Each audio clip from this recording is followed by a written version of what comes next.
I've just been in the Pierhead building here at the Senedd sponsoring a session with young people, with the Electoral Commission and Children in Wales, talking about the importance of the vote, of the youth vote, of education, about politics and about democracy. It's something I feel really passionate about.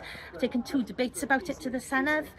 We talk often about future generations. We have a statutory duty in Wales to be thinking about the future, but new research has come out from the Electoral Commission showing that a worrying low number of young people in Wales know about the Senedd, and also though that they're telling us they want more political education in school. It's something I've been campaigning about. It was a wonderful session with the young people. I was elected first to the Senedd in 2021, and that was the first election where people at the age of 16 were able to vote. There was research done after that which showed, just as Alan was saying, that even though we've given young people a vote at 16, they're not voting. They're not voting in the numbers they should be voting, or we would hope that they would vote.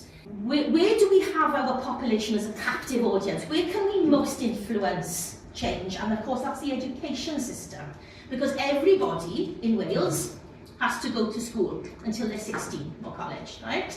So that's where we can most influence what people know. As of young people, if they were voting in greater numbers, political parties would have to sit up and listen, and I think create more policies with young people in mind.